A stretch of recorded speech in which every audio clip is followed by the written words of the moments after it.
परमहंसाय स्वादित चरण कमल चिन्ह मकरंदाय भक्तजन मानस निवासाय श्री रामचंद्राय नमः।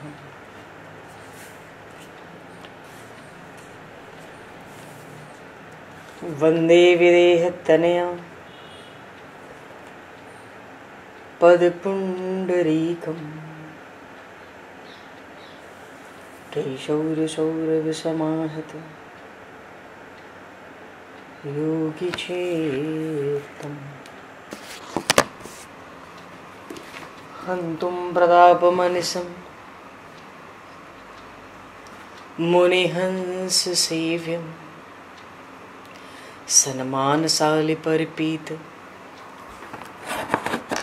परागपुञ्जम्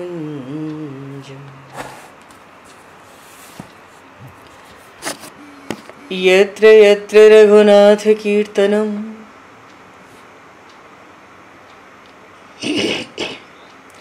तत्र तत्र कृतमस्तकाञ्जलिं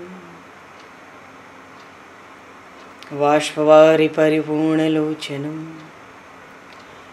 मारुतं नमत राक्षसान्तकम् कुन्द इंदुसमदेह उमारमण करुणायन जाहिदीन परनेह करहु कृपा मर्दन मयन।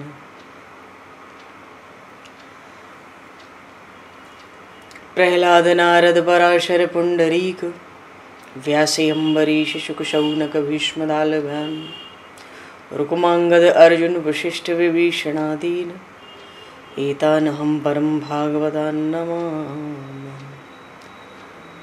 श्री सीतानाथ समारंभां श्री रामानन्दार्य मध्यमाम् अस्मदाचार्य पर्यन्तां वन्दे गुरु परम्पराम्।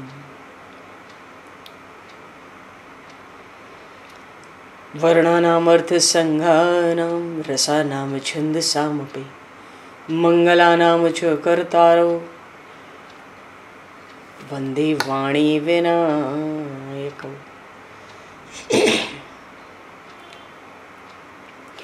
नान्यायस्पृहा रघुपते हृदये स्मदीये सत्यं वदामि च भवानखिलान्तरात्मा भक्तिं प्रयक्ष रघुपुङ्गवनर्भारां मे कामादिदोषरहितं कुरु मानसं च।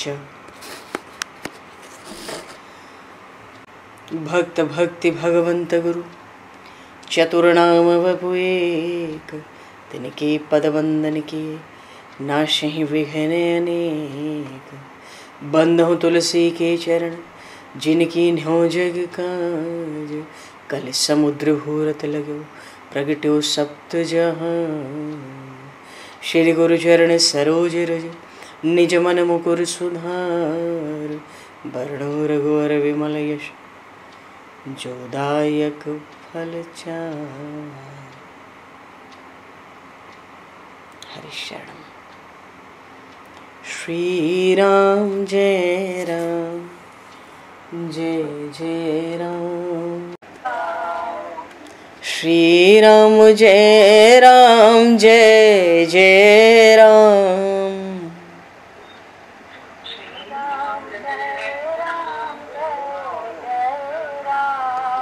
श्री राम जय राम जय जय राम।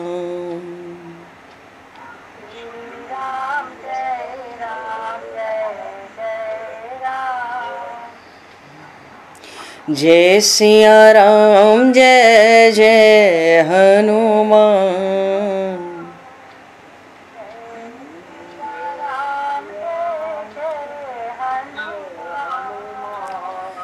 श्री गुरु रामानंद भगवान।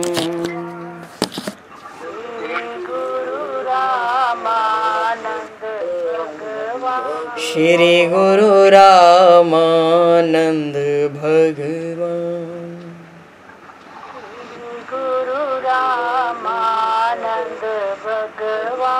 श्री राम जय राम जय जय राम।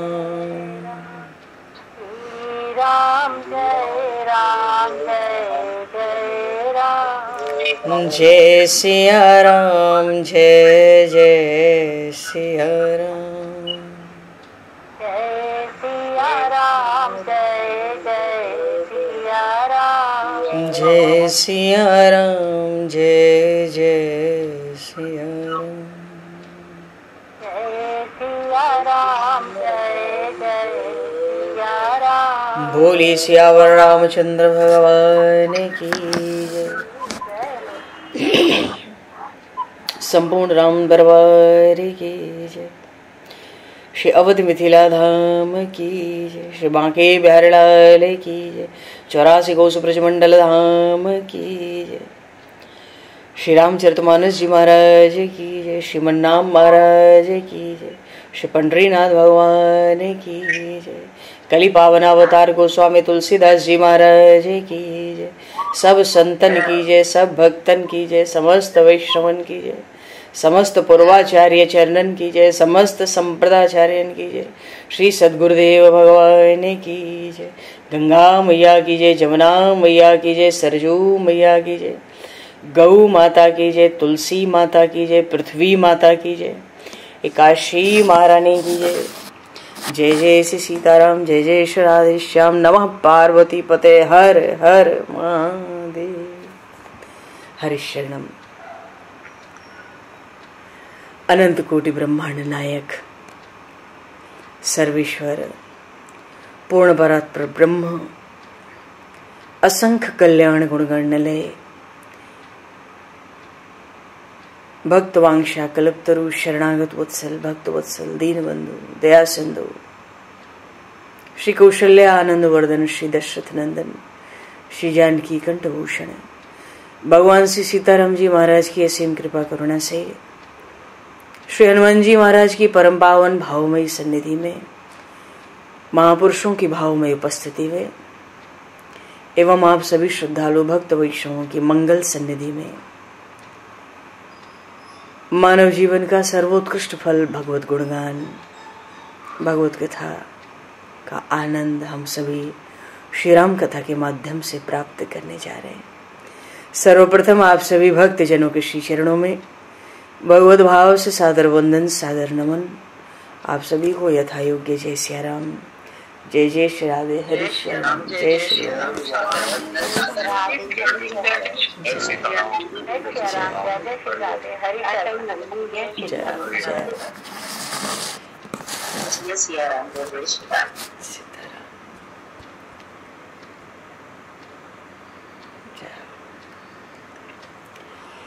श्री रामचंद्र चरणों मनसा स्मरामि।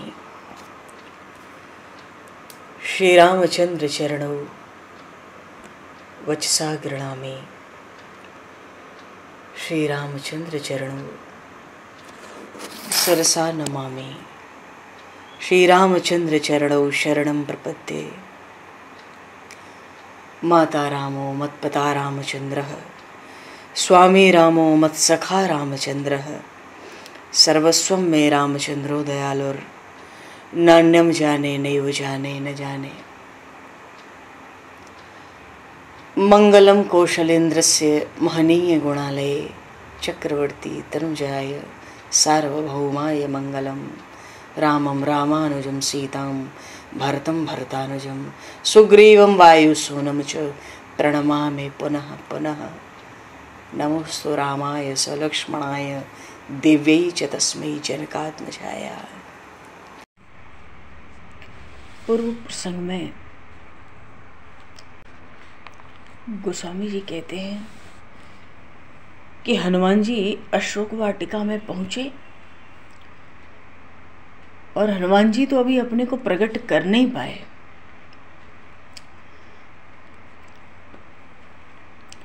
तरु पल्लव मुँह रहा लुकाई, करे विचार करों का भाई। जानकी माता का दर्शन तो कर लिया हनुमान जी ने, पर अपने को प्रकट करने का अवसर नहीं मिला और इसी बीच सुबह ही सुबह, बिल्कुल अभी थोड़ी रात भी है, अंधेरा भी है, ते ही अवसर रावण तहाँ आवा। संग नारी बहुविधि, संग नारी बहु किए बनावा, और बहुविधि खलसी तही समझावा, साम दाम भय भेद दिखावा।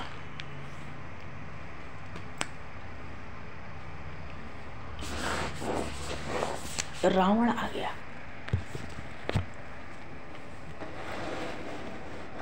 बात यह है कि इस प्रसंग के चर्चा की कोई आवश्यकता विशेष नहीं है ऐसे मालूम पड़ती है, पर बहुत आवश्यकता है। कारण क्या है, कुछ प्रसंग ऐसे होते हैं ना चाहते हुए भी उसका कुछ बखान करना पड़ता है। रावण जो आया, इस दृश्य को देखकर हनुमान जी को बहुत कष्ट हुआ था। अभी तो राक्षसियों को देख रहे थे कि ये राक्षसियां कैसे कैसे त्रास देती हैं माता जी को। अब रावण भी आया, ये सारा दुख हनुमान जी के भीतर था, और शायद इसीलिए लंका को इस तरह से हनुमान जी ने फूंक दिया। अनाथ की तरह लंका जल उठी। रावण के रहते, रावण लंका में ही था।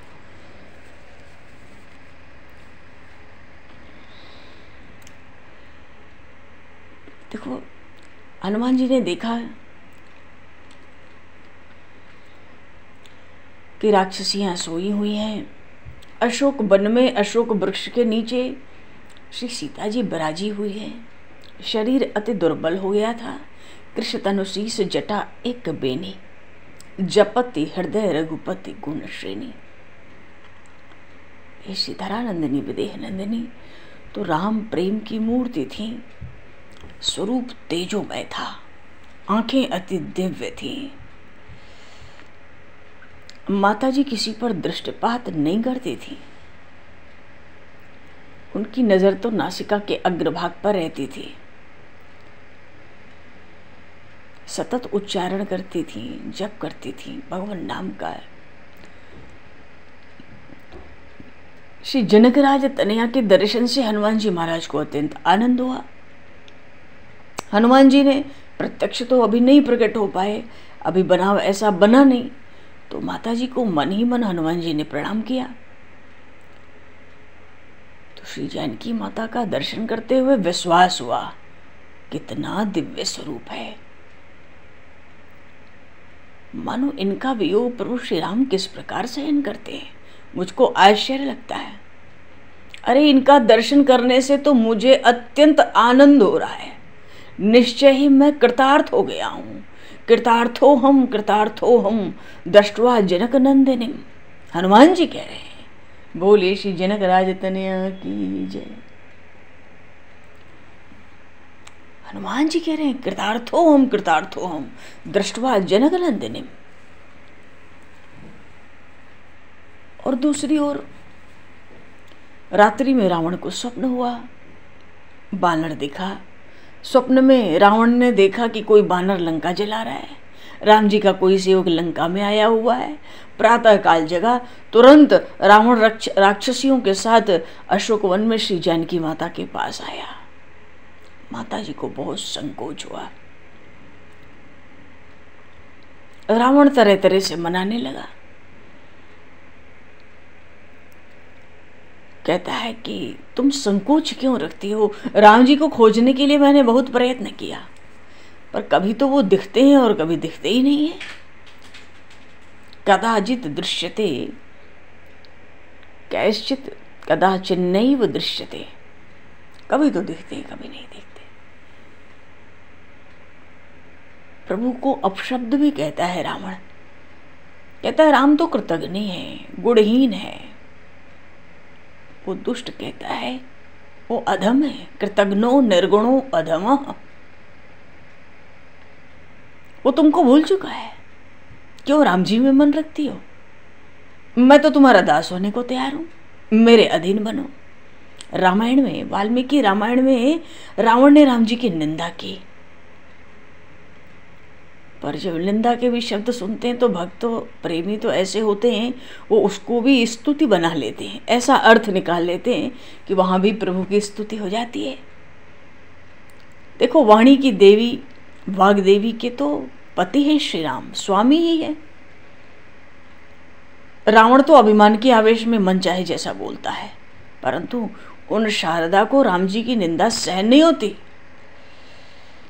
रावण कहता था राम तो किसी समय दिखाई पड़ते हैं और किसी समय दिखाई नहीं पड़ते। अरे योगी जन भी परमात्मा का ध्यान करते हैं, जप करते हैं, तब किसी समय वो दर्शन देते हैं, किसी समय दर्शन नहीं देते। भगवत प्रेमी तो उस निंदा में भी स्तुति पर अर्थ निकाल लेते हैं।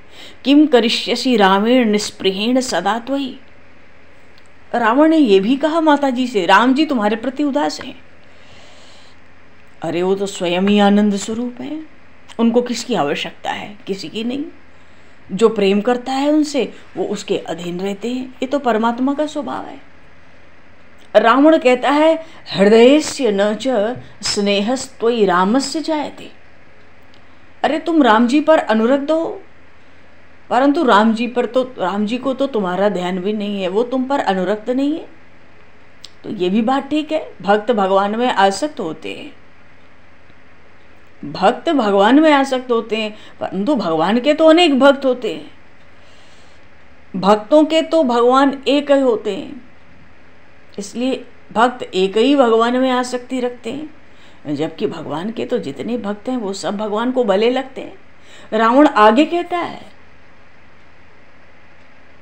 त्वत्कृतान् सर्वभोगांश्च त्वद्गुणानपि राघवः भुञ्जानोऽपि न जानाति कृतघ्नो निर्गुणोऽधमः। वो राम तो कृतघ्नी है, वो गुणहीन है, वो तुम्हारी थोड़ी भी याद नहीं करते, भूल जा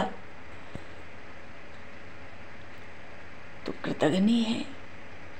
अच्छा, याद कैसे करें? तो मायापति हैं जी, मायातीत हैं, माया से परे हैं, माया के गुणों से और विषय भोगों में तो ये फंसते नहीं।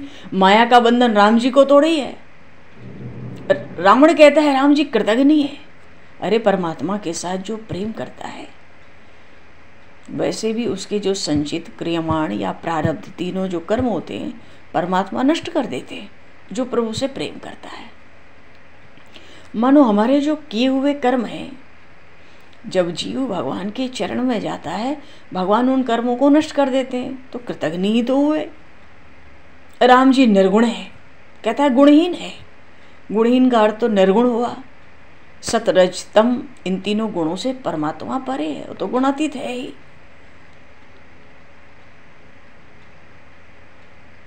राम जी को अधम कहता है। प्रेमी लोग कहते हैं अधम कौन? न धमति शब्द विषयो भवति, जो शब्द के विषय नहीं है, मानो जो वाणी से परे हैं। अरे रावण ने राम जी के लिए मूढ़ और नराधम शब्दों का प्रयोग किया। मूढ़ क्या है? शिव ओह ब्रह्मा तभ्याम ऊढ़। शिव और ब्रह्मा का जो ध्येय है, जो ध्यान के विषय हैं, वे पर ब्रह्म हैं। उस पर ब्रह्म का नाम एक मूढ़ तो हो ही गया। फिर कहता है नराधम है, नर के रूप में अधम है। नराह अधमाः स्मात् न राधमः, नराह अधमाः स्मात् स नराधमः। अरे मनुष्य जिससे अधम है वे, मानो जो पुरुषोत्तम है। रावण तो चाहे जैसा बोलता है, पर उस निंदा में स्तुति परक अर्थ ही निकलते हैं। मानो वो रावण माता जी को अनेक प्रकार से मनाने लगा, मैं तुम्हारे अधीन हूँ, तुम्हारा दास बनने को तैयार हूँ, ये सब स्त्रियां तुम्हारी सेवा करेंगी। माता जी कहीं दृष्टि डालती नहीं। और उन्होंने कहा मूर्ख, तू कायर है, तू कैसा वीर है। श्री राम लक्ष्मण आश्रम में नहीं थे उस समय तू कपट करके मुझे हर लाया। श्री राम अवश्य तुझे दंड देंगे, अपने किए हुए पापों का फल तुझे यहीं पर भोगना होगा। क्षिप्रम तव सनाथों में रामः सौमित्रणा सह तोयमल्पम इवादित्य प्राणानादस्यते शरैः। अरे थोड़े से जल को शोषित कर लेने में सूर्य को कितनी देर लगती है। ऐसे ही राम जी अपने तीक्ष्ण बाणों के द्वारा तेरे प्राणों को शीघ्र ही खींच लेंगे। रामबाण में कैसी शक्ति है ये तू अभी जानता नहीं है। मूर्ख, तू यहां से चला जा। गच्छ गेहे, तू घर जा। मानो माताजी ने रावण का अत्यंत तिरस्कार किया। रावण क्रोध से भर गया। इतना क्रोध आया मानो मारने को दौड़ेगा, पर वहां मंदोदरी आदि रानियां थी, उन्होंने रोक लिया पहले ही रावण को।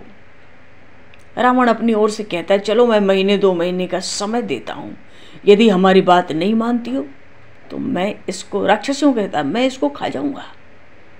बड़ा क्रोधित होकर रावण दौड़ता हुआ चला गया।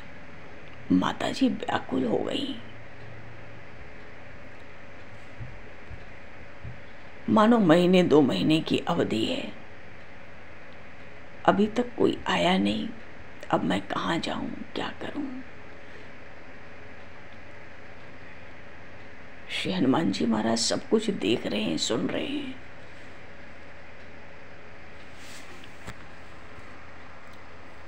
तो प्रसंग है कि ते ही अवसर रावण तह आया और उसने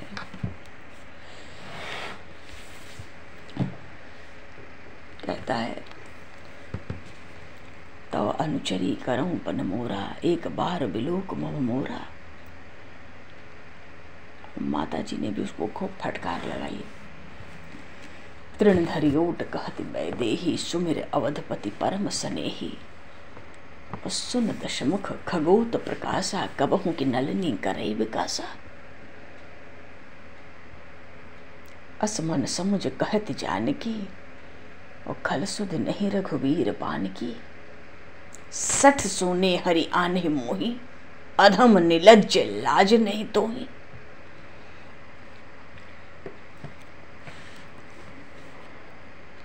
माताजी ने खूब फटकार लगाई रावण को। रावण तो कहता था भय मत करो उससे। अच्छा, हनुमान जी ने देखा कि उस राक्षस राज का साहस सीधे श्री जानकी माता की ओर आ रहा है। आ गया।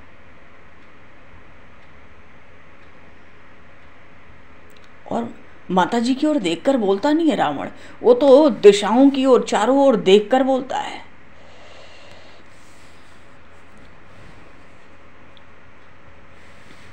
रावण को लगता है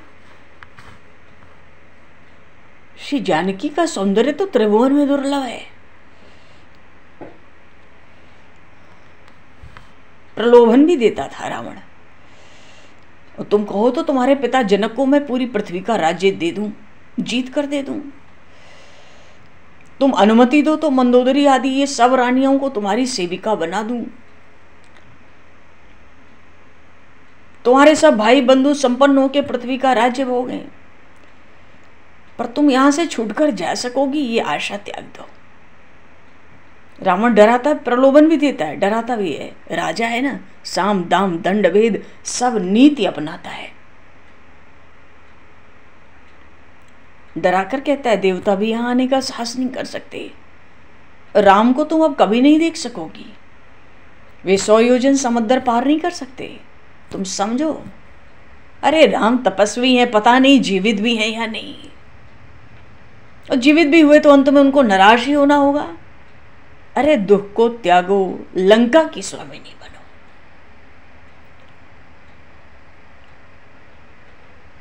उसने निरादर किया तो तृणधरी ओट कहति वैदेही। एक तृण तुक्ष घास फूस होती है, उसको लिया।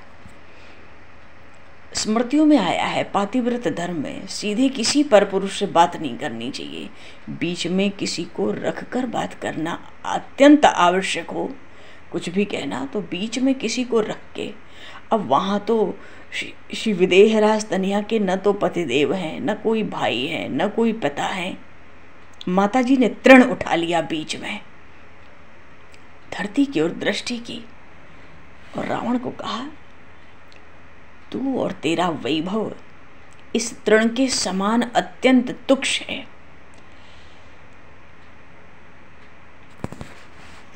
रावण, माताजी ने जैसे ही तृण उठाकर बात करनी शुरू की, हनुमान जी हर्षित हुए, क्योंकि ये तो आर्य कन्या है। कहती है, राक्षस, एक अबला के सामने डींग मारते तुझे लज्जा नहीं आती? तुमने आज तक केवल राक्षसियां देखी हैं, सती नहीं देखी। अरे मेरे पिता और ससुर के सदन में भोगों की क्या कोई कमी थी? तू मुझे भोगों का प्रलोभन देता है, धृष्टता करता है, और तू त्रिभुवन विजयी है। इतना तेरा साहस और शौर्य था तो मेरे स्वामी के सामने मुझे ले आया, क्यों नहीं लाया तू? उनकी अनुपस्थिति में मुझे चोर की तरह उठा लाया और सर्प की भांति मुझे घेर कर सब बैठे हो। इतनी राक्षसियां तुमने मेरे पीछे लगा रखी हैं, पर तुम जानते नहीं रावण, मेरे स्वामी गरुण के समान हैं। बोलिए श्रीमन नारायण भगवान की जय। सर्प की तरह घेरे हो, और गरुण जी का तो आहार है सर्प, उनका तो भोजन ही सर्प है। माता जी कहती, वो तुम्हें मार के मुझे ले जाएंगे। तुमने उनके धनुष की टंकार नहीं सुनी, और ये 100 योजन समंदर उनके बाण की अग्नि में पलक मारते सूख जाएगा। तुझे तो भागने का मार्ग भी नहीं मिलेगा। मानो माता जी के स्वर में बढ़ते बढ़ते ओजस्विता बढ़ती ही जा रही है। इसलिए हे राक्षस, तू अपनी स्वर्णपुरी लंका और अपने स्वजन बंधु बांधवों का शत्रु मत बन। अरे जब तक वो कमल लोचन क्रुद्ध नहीं होते, उनकी शरण ग्रहण कर ले, वो बड़े उदार हैं।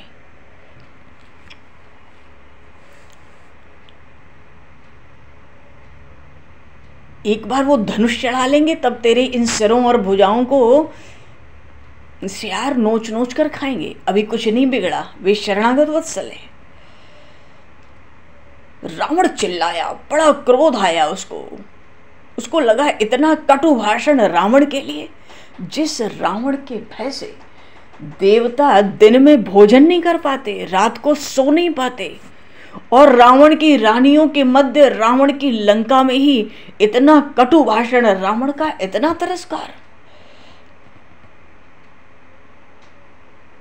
कहता है, कान खोलकर सुन लो, अब केवल 2 महीने का समय है, और उसके बाद मेरे जो रसोइये हैं ना, मेरे कलेऊ बनाकर तुम्हें प्रातराश में मुझे परस देंगे, मानो बाल भोग में। उतना भी नहीं हो तुम, मैं तुम्हें खा जाऊंगा। माता जी ने कहा, राक्षस, तेरी इतनी रानियों में कोई भी तेरी हित करने वाली नहीं है क्या? तू दुरात्मा है। तू श्री राम की भार्या को दुर्वचन कहने का साहस करता है। माता जी का स्वर कठोर हो गया।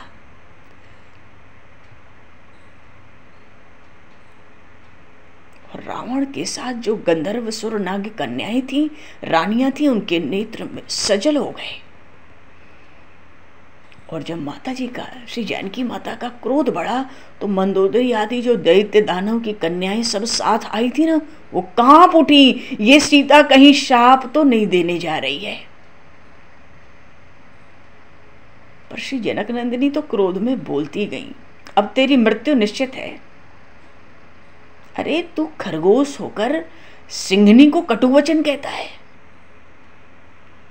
हाँ, मेरे स्वामी के बाण से जब तेरे सिर गिरेंगे ना, उनके साथ ये विष उगलने वाली तेरी जिह्वा भी गिर जाएंगी। मैं तो तुझे शाप देके अभी भस्म कर सकती हूँ, तू भस्म कर देने योग्य है। पर क्या करूं, मेरे स्वामी का तू आखेट है ना। राम जी ने खरदूषण तृष्णा से कहा था, हम क्षत्रिय मृगया बन करें। हम तो क्षत्रिय हैं, वन में शिकार खेलने आए हैं, तुम जैसे पशुओं का शिकार करते हैं। बिल्कुल वही बात रावण से माता जी ने कही। तुझे तो मैं अभी भस्म कर सकती हूँ, पर तू मेरे स्वामी का आखेट है। तू मेरा हरण कर सकता था। अरे तू तुच्छ सियार की तरह, लेकिन वे समर्थ, सर्वसमर्थ मेरे स्वामी तुझे मारना चाहते हैं, इसलिए उन्होंने ये बहाना बनाया है। श्री जानकी माता ने तो ये भी बात रावण को कह दी सबके बीच में, तू क्या मेरा हरण करता है, वो तो खुद तुझे मारना चाहते हैं और तू उनकी जाल में फंस गया। रावण ने तो खड्ग खींच ली इस बात पर, कहता मैं तुझे अभी मार देता हूं। उस त्रिभुवन विजयी रावण का कोई दुत्कार कर सकता है? उसकी रानियों के सम्मुख इतने कठोर वचनों से कोई कह सकता है? मंदोदरी ने रावण के चरण पकड़ लिए, नेत्रों से अश्रु की धारा चल पड़ी, भय से उनका उत्तरीय भी गिर गया। मुख उठाए कहती हैं कि ये सीता अत्यंत भयंकारी है, इसको तो शाप देने के लिए जल की भी आवश्यकता नहीं होगी। रावण भी डरता तो था।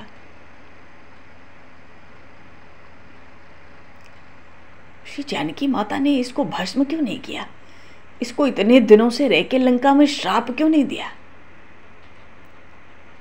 क्योंकि प्रेमी भक्त तो भगवान के शरणागत हैं, और शरणागत का अर्थ होता है वो अपनी रक्षा कभी ना करे। जब कभी उसकी रक्षा होगी तो उसके प्रभु ही करेंगे। यदि जानकी माता रावण को भस्म कर देती, कोई बड़ी बात थी क्या? कोई बात ही नहीं थी।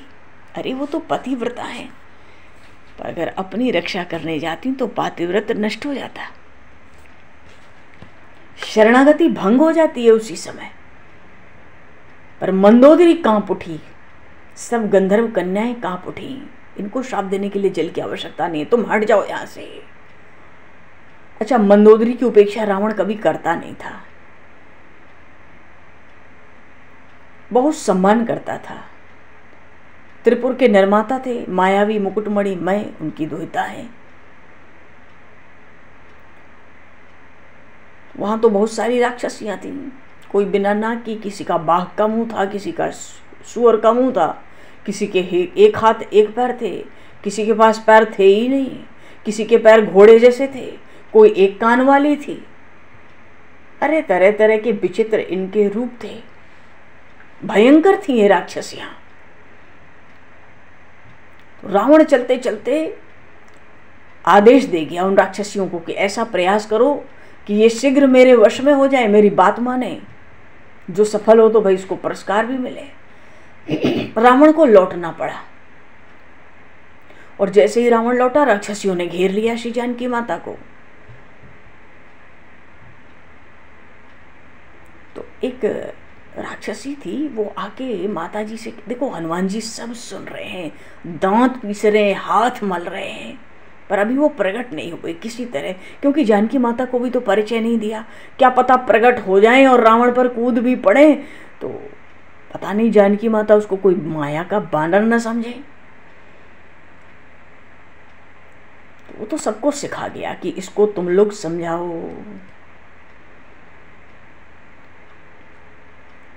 वो तरह तरह से समझाती हैं, पर माता जी कहती है तुम लोग मुझे खा लो। मेरे पति चाहे जैसे हैं, मैं उनकी हूं, जैसे अनसुईया अत्रि की हैं। राक्षसियां ऐसा धमकाती थे तो ठीक है, राक्षस रावण को हम फिर बुलाती हैं। हनुमान जी तो पत्तों में छिपे क्रोध से दांत पीसने लगे।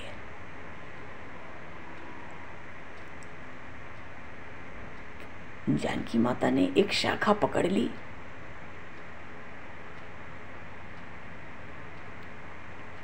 अच्छा बहुत कष्ट पाती हैं। उनको तो लगता है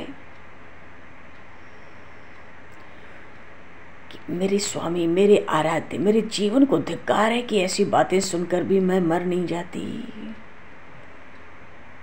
मनो पृथ्वी पर पड़ के छटपटाती है, हे पृथ्वी, क्योंकि पृथ्वी से ही प्रकट है। मुझे रावण मार देता तो उत्तम था।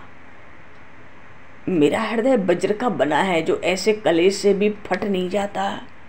माता जी कहती हैं, हे राक्षसियों, मुझे काट दो, मार डालो, खा जाओ।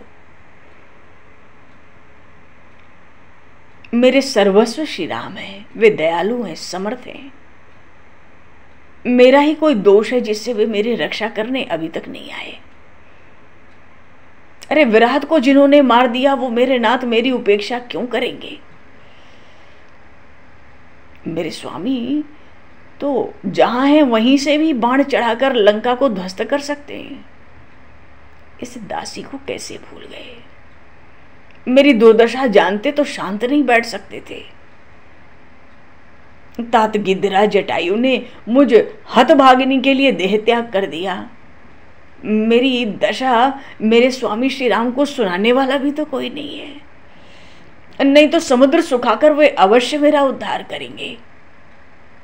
माताजी व्याकुल है। श्री जानकी माता कहती, हाय मुझे कोई विष देने वाला भी नहीं मिलता, मानो मैं मरना चाहती हूं। श्री विदेह नंदिनी की व्याकुलता की सीमा नहीं थी।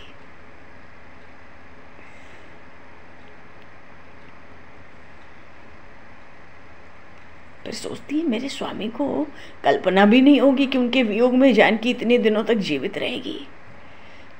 कहीं उन्होंने तो मेरे वियोग में शरीर नहीं छोड़ दिया। अरे वे तो सर्वज्ञ हैं, परम पुरुष हैं, धर्म के परमाधार हैं।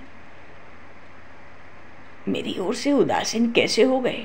उनके बिना तो मेरा मरना ही श्रेष्ठ है। कहीं मुझसे उदास हो के मेरे स्वामी ने संन्यास तो नहीं ले लिया? इस दारुण दशग्रीव ने कोई अनिष्ट तो नहीं किया? मेरा तो मरण ही अच्छा है।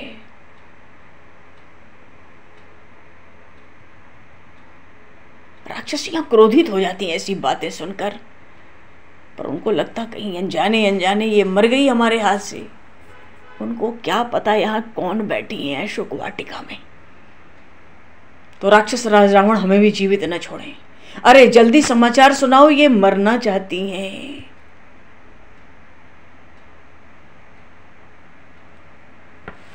वहां पर त्रिजटा सोई हुई थी।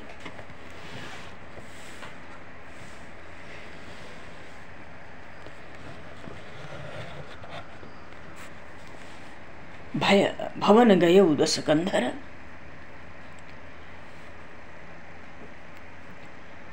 यहाँ पिशाचिन वृंद, सीत ही त्रास देखा वही, धर ही रूप बहुमंद।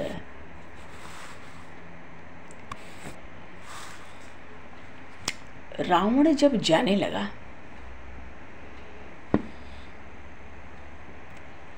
माताजी ने रावण का बड़ा तिरस्कार किया। आया तो था बड़ा प्रसन्न होकर। उसको लगता था जनक नंदिनी तुम तो चित्त में विचार करो, मेरी ओर देखो, ये 14,000 किन्नर नारियां सब तुम्हारी दासी हैं, और लंका का आधा राज्य तो मैं महाराज जनक के घर भेज दूं।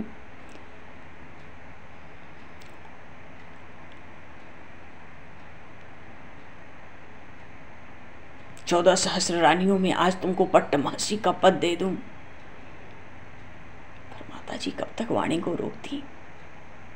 अच्छा जब किनका लिया ना, रावण का वो तिरस्कार, अरे 3 लोग 14 भुवन जिस रावण से थर थर कांपते थे, माताजी इसको कहती थी, अरे पापी तेरी जिह्वा गल जाए, जो तू ऐसी मर्यादाहीन बात का विचार करता है। कहां सिंह का भोजन, कहां सियार। तू भूलता क्यों है कि मैं सर्व समर्थ की स्त्री हूं। खरदूषण की 14,000 सेना श्री राम ने एक ही बाण में मार दी। श्री राम लक्ष्मण के धनुष के सम्मुख पड़ने पर किसी के प्राण बच सकते हैं। मेरा हरण तो तेरे समस्त परिवार पुत्र पौत्र के साथ तेरी मृत्यु का कारण है। सूर्य के उदय होते ही वो रघुकुल के श्री रघुनाथ यहां पहुंचते ही, जैसे ही यहां पहुंचे तेरी स्वर्णपुरी लंका भस्म हो जाएगी।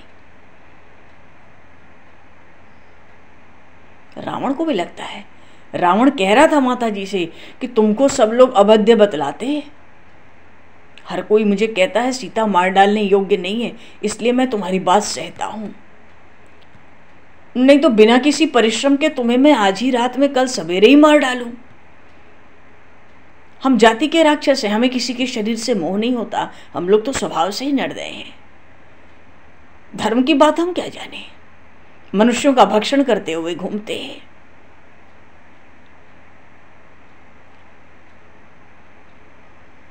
माता जी कहती हैं, अरे दशानन तेरी बुद्धि अंधी हो गई है, तेरी आयु पूरी होने को आ गई है, तू मरने वाला है, तू श्री राम का अपमान करता है। वे तेरी सभी भुजाओं को काट डालेंगे। रावण जब चला गया ना, तो जाने के बाद उसने त्रिजटा को एकांत में बुलाया। त्रिजटा पे बहुत विश्वास करता था। तो उसके साथ जो सेना आई थी, रानी आई थी, सेना सब लौट गए, पर वो स्वयं त्रिजटा के पास गया। राक्षसियां थी, उनसे विचार किया, फिर त्रिजटा से कहता है कुछ इस जनक राज तनिया के साथ कुछ छल बल करके देख। त्रिजटा ने सोचा किसी तरह से श्री जानकी से बात करने का अवसर तो मिले, रावण का ये प्रस्ताव स्वीकार कर लेना चाहिए, क्योंकि अलग से कोई राक्षसी बात करेगी तो उस पर संदेह हो जाएगा, उसको हटा दिया जाएगा। और त्रिजटा तो भाई रामचरण रति निपुण विवेका, त्रिजटा नाम राक्षसी का, राम जी के चरणों में तो प्रेम में बड़े निपुण थी, बड़ी चतुर थी। इसने सोचा कि रावण मुझसे कुछ आग्रह करता है व्यक्तिगत रूप से इस जानकी को समझाने के लिए, तो मैं इसका आग्रह स्वीकार कर लूं।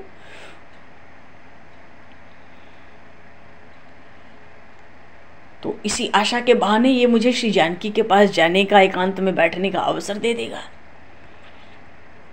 त्रिजटा बड़ी नम्रता से बोली, मुझे तो राज आज्ञा मिलनी चाहिए, मानो तुम आदेश करो, मेरे सिवाय श्री जनक नंदिनी को पातिव्रत धर्म से कोई हटा भी नहीं सकता।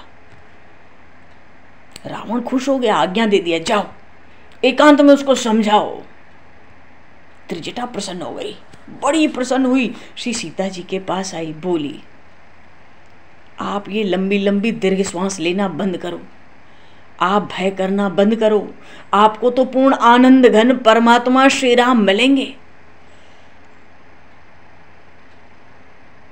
जानकी माता ने त्रिजटा से कहा, त्रिजटा अपने किए फल का दुख भोग रही हूं। मानो माता जी को, श्री जानकी माता को स्मरण हुआ, लक्ष्मण जी नहीं जाते थे, मैंने उनको बलपूर्वक भेजा।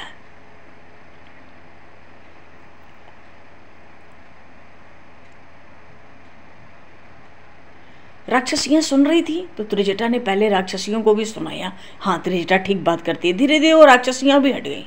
सबके बीच में त्रिजटा कहने लगी माता जी से, अरे देखो युवा अवस्था तो स्थिर नहीं है, नाशवान है, हाथ में जल ले लो तो कितने देर टिकेगा। वैसे भी श्री राम तो वलकल पहनते हैं, पेड़ों की छाल पहनते हैं, बन के फल खाते हैं और तृण बिछाकर सोते हैं। उनसे प्रेम करके भी तुम्हें क्या सुख मिलना है? तुम तो लंका में आनंद करो। तो ये बात त्रिजटा ने अन्य राक्षसियों को सुनाने के लिए कहा कि वो पक्की हो जाएं, फिर यहाँ से चली जाएं। तो श्री जानकी जी कहती हैं, इस प्रकार की बात फिर ना कहना।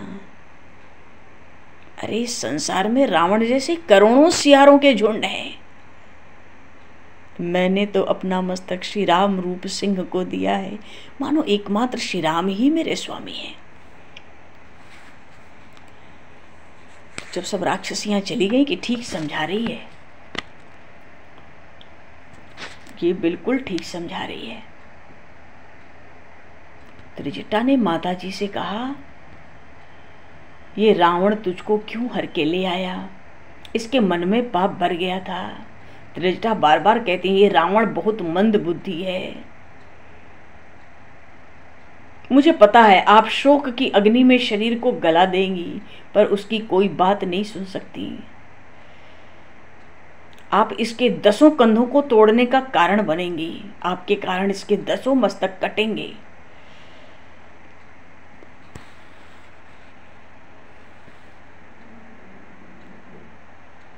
हे माता जी, त्रिजटा कहती है, हे श्री जानकी, यदि आप अपने पातिव्रत धर्म से, व्रत से डिग जाएं तो 3 लोक भस्म हो जाएं।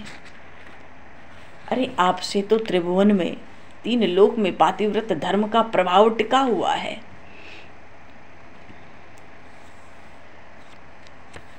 जब राक्षसियां चली गईं तो त्रिजटा ने माता जी से कहा, कोई सुन न ले। त्रिजटा कहती है, माता तुम मन में कोई चिंता न करो, रावण को कुबेर के पुत्र नल कुबेर का शाप है, किसी नारी पर वो बल प्रयोग नहीं कर सकता। बल प्रयोग करने का विचार भी करेगा तो मर जाएगा, तुम पर उसका कोई बल नहीं चल सकता। ये बात त्रिजटा जी की माता श्री जानकी माता को ऐसी प्रिय लगी जैसे श्री रघुनाथ जी ने कोई संजीवनी बूटी भेज दी हो। और सावधान करना चाहती है त्रिजटा राक्षसियों को, क्योंकि रावण तो धमकाने के लिए, डराने के लिए कह गया। तो गोस्वामी जी कहते हैं कि त्रिजटा नाम राक्षसी एका, राम चरण रति निपुण विवेका, सबनो बोल सुआए सुनाए से सपना, सीते ही सही करो हित अपना, सपने बानर लंका जारी। सीता तो जानकी माता से कहती है, आप धन्य हो, आपका पातिव्रत धर्म प्रशंसनीय है, आप विश्वास करो, मैं ये जानती हूँ कि आप अपने प्रण की रक्षा करने में, सत्यत्व के दृढ़ रखने में सर्वसमर्थ हैं। श्री राम आपको मिलेंगे, ऐसा मुझे स्वप्न दिखाई पड़ा है। श्री रघुनाथ जी अद्भुत सिंहासन पर बैठे हैं, उनके मस्तक पर श्वेत छत्र लगा है, उनके ललाट पर श्वेत चंदन का तिलक शोभायमान है। वो तो कहती है, श्री जानकी जी अब और कोई प्रमाण देने की आवश्यकता नहीं है, श्री रघुनाथ की शपथ, रावण नष्ट हो जाएगा, आप अपने भीतर बल रखो, आप अपने भीतर बल रखो। जब इस बात को जानकी माता ने सुना तो त्रिजटा से कहती हैं, त्रिजटा वो दिन कब आएगा जिस दिन जानकी आनंद में भरकर श्री रघुनाथ के चरण कमलों को अपने हृदय से लगाएगी। क्या लक्ष्मण कभी अपनी माता सुमित्रा के समान मुझे पाकर मामा कहकर मुझे फिर से पुकारेंगे? क्या कभी कृपामयी वो कौशल्या माता मुझे बहू बहू कहकर पुकारेंगी? अरे जिस दिन मेरे स्वामी इस स्वर्ण नगरी में आएंगे, उनके रथ की निर्मल ध्वजा उड़ेगी, उसी दिन मेरे हृदय का सब दुख दूर होगा, उसी दिन मैं अपने जीवन को सफल मानूंगी। जिस दिन श्री राम रावण को मार के उसके 10 मस्तक भगवान रुद्र को चढ़ा देंगे, उसी दिन सीता श्री राम पे अपना सर्वस्व निछावर करके विजय की बधाई देगी। श्री जानकी जी कहती है त्रिजटा से, मन वाणी और कर्म से मैंने तो श्री राम के चरणों में अपना चित्त लगा दिया है, उनसे मिलने की आशा कर रही हूं। त्रिजटा सुन, चाहे सुमेरु हिलने लगे, शेषनाग का मस्तक चाहे कांपने लगे, सूर्य भले ही पश्चिम से उगने लगे, तब भी मैं उन मधुर मूर्ति श्री रघुनाथ के श्री विग्रह से प्रेम करना नहीं छोड़ सकती। त्रिजटा की बात सुन के माता जी को बहुत आनंद हुआ। उनको लगा, अरे श्री रघुनाथ जी आजकल में ही आने वाले हैं, मेरे स्वामी तो करुणामय हैं, वे कृपालु, भला मुझे कैसे भुला सकते, वो मेरा विस्मरण नहीं कर सकते। त्रिजटा से जब बात हो गई जानकी माता की, सब राक्षसियों को बुलाया और त्रिजटा अपना स्वप्न सुनाने लगी कि स्वप्न को सुनकर, क्योंकि त्रिजटा वहां सोई थी जब तक रावण था, रावण ने बात की, त्रिजटा हिली नहीं।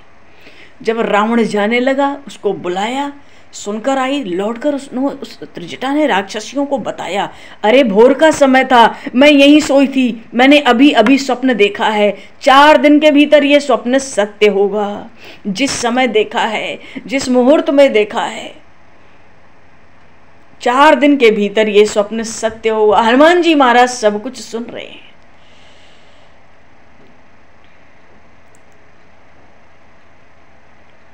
वो तो कहती है, मैंने सवेरे के समय जो स्वप्न देखा, मैंने स्वप्न में देखा श्री राम और लक्ष्मण को देखा, श्री राम के पास पुष्पों के विमान में बैठी श्री जानकी विराजमान थी, मस्तक पर श्वेत छत्र, उसका प्रकाश सूर्य की किरणों के समान 100 सूर्यों का प्रकाश भी फीका पड़ता था, और उन राम जी के बाणों के भय से व्याकुल होकर राक्षसों की, दानवों की सेना भाग रही थी। रावण की तो ध्वजा, पताका, छत्र, रथ और मणियों से जड़ित सोने के उसके महल सब जल रहे थे। रावण के कटे हुए मस्तक पृथ्वी पर लुढ़क रहे थे। ये रानी मंदोदरी विलाप कर रही थी। वो कुंभकर्ण ने शरीर में कीचड़ लगा रखी थी। लंका का राज्य विभीषण पा गए थे। लंका में आकर वानरों का दल प्रकट हो गया। रघुनाथ जी की दुहाई होने लगी, विजय की घोषणा हो गई। धीरे से जानकी माता की ओर देख के त्रिजटा कहती है, इस स्वप्न का जो तात्पर्य है वो कभी व्यर्थ नहीं जाएगा।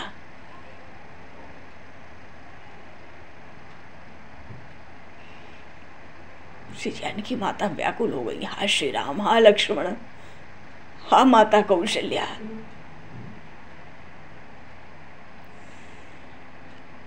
श्री जानकी माता विलाप करती हैं, अरे जिसको त्रिभुवन नाथ स्वामी के रूप में मिले हो वो वनवास का कष्ट क्या सह सकती है। आज तो श्री जानकी माता को माँ कैकेयी याद आती हैं, माँ सुमित्रा याद आती हैं। वो कहती हैं, हा माँ कैकेयी, हा माता सुमित्रा, मुझे तो राक्षस का बड़ा कठिन भय प्राप्त हो रहा है।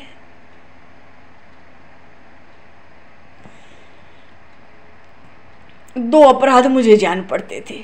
पहली बात तो मैंने वो स्वर्ण का मृग मारने के लिए अपने प्रभु को ही मैंने अस्त्र शस्त्र दिया, और दूसरे मैं रावण का छल नहीं समझ सकी। लक्ष्मण के द्वारा धनुष से जो खींची गई रेखा थी उसका उल्लंघन करके मैं बाहर निकल आई। हाँ, एक पक्षी था गीध जटायु, उसको मैं अपना हितैषी जानती हूँ।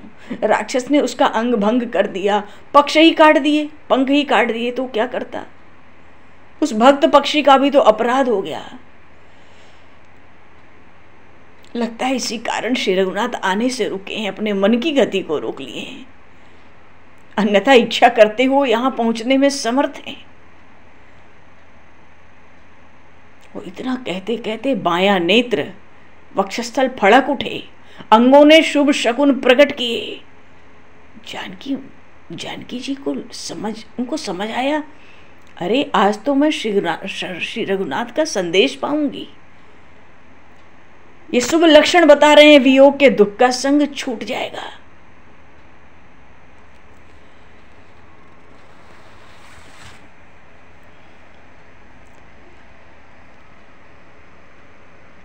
राम त्रिजटा का स्वप्न सुन के सब राक्षसियां डर गईं। ये तो 4 दिन में सत्य होने वाला है, ये स्वप्न अब क्या होगा। तो त्रिजटा की बात सुनकर तासु बचन सुनिते सब डरी, जनक सुता के चरणन परी। जहाँ गई सकल तब सीता कर मन सोच, मास दिवस बीते मोहि मार है निश्चर पोच। सब राक्षसियां श्री जानकी माता को आके प्रणाम करती हैं, उनके चरणों में शरण होती हैं। समझ गई सबकी रावण मरने वाला है। यहाँ तो लंका में अब 4 दिन के भीतर ही ये लंका जलने वाली है, कोई न कोई आने वाला है। हनुमान जी महाराज सब सुन रहे हैं, उनके भी प्रकट होने का समय आ रहा है। रावण का रुख भी देख लिया, राक्षसियों का त्रास भी देख लिया, और त्रिजटा के स्वप्न को भी सुन लिया हनुमान जी महाराज ने। क्रोध में तो बहुत है रावण के ऊपर, पर माता जी को प्रणाम करने का अवसर तो अभी मन ही मन मिला है। प्रत्यक्ष तो अभी तक वो प्रकट भी नहीं हो पाए और प्रणाम नहीं कर पाए। अब तो अवसर है हनुमान जी महाराज के प्रकट होने का। बोलिए श्री हनुमान जी महाराज की जय, श्री जानकी माता की जय, श्री राम राजा सरकार की जय। समय को दृष्टिगत करते हुए 2 पल प्रभु के नाम का कीर्तन करके अब हनुमान जी महाराज को कल ही प्रकट होने दो। जो संवाद हुआ श्री जानकी माता और हनुमान जी में, अत्यंत दुर्लभ संवाद हुआ है। बड़ा भावात्मक, बड़ा मर्म। हरि शरण। सिया बोल सिया सिया बोल, सिया बोल, सिया बोल, सिया सिया बोल, श्री राम राघव रसिकेश बोल, श्री राम राघव रसिकेश बोल। सिया बोल, सिया बोल, सिया सिया बोल, सिया बोल, सिया बोल, सिया सिया बोल, श्री राम राघव रसिकेश।